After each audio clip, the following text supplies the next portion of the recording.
1918 শান্তিনিকেতন থেকে লেখা। কল্যাণী আসে, এত অল্পতেই তুমি আড়ি করতে প্রস্তুত, এটা তো বড় ভয়ের কথা প্রয়োজনে, বিশেষত আমার মতো কুড়ে অক্ষম ছেলে লোকের পক্ষে। আমার যদি তোমার বয়স থাকতো তাহলে দেখতো চিঠি লেখাগুলি কেমন আমার সঙ্গে বেড়ে উঠত। কিন্তু আমি বেশ পেট ভরে মনের সুখে তোমার সঙ্গে আড়ি করতে পারতাম।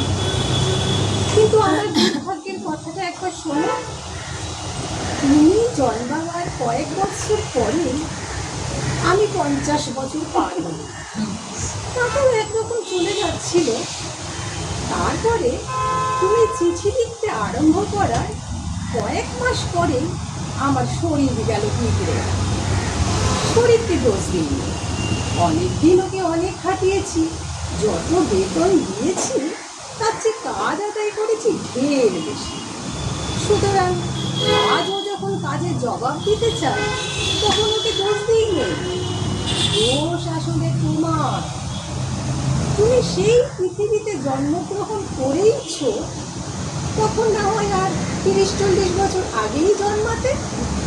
ঝিলেমি করে তুমি করলে দেরি, অথচ আড়ি করবার বেলায় তোমারই উৎসাহ।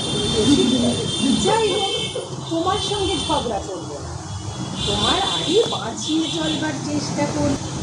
আড়িকে বড় ভয় করি।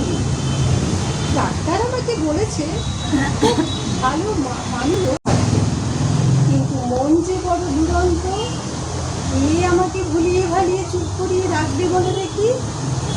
তোমার বয়সী এবং তোমার যে ছোট বয়সী বন্ধু যারা আমার আছে, যারা আমাকে গল্প করিয়ে শান্ত করিয়ে রাখতে পারত, তাদের কাউকে তো হাতের কাছে পাইনি।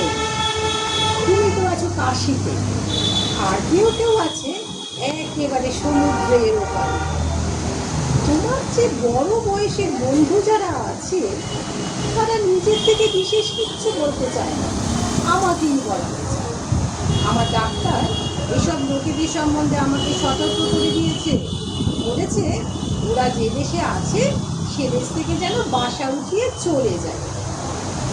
তুমি যাই বলো দেখি, তোমার ওখানে যাবো বলে মনে করি, কিন্তু যেতে হলে শুধু মনে করা ছাড়াও আরো অনেক কিছু করতে হয়।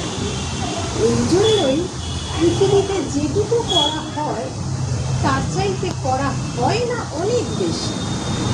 তোমার কাছে বসে গল্প শুনব, সেটাও হয়তো আমার জীবনে অসংখ্য না হওয়া ভাগ্যের মধ্যে পড়ল। কিন্তু বলা যায় না, কোনোদিন হয়তো তোমাদের বাড়ির দরজায় দমাত্তম ঘা মেরে চিৎকার করে বলবো, রানু রানু, রবিবাবু এসেছে।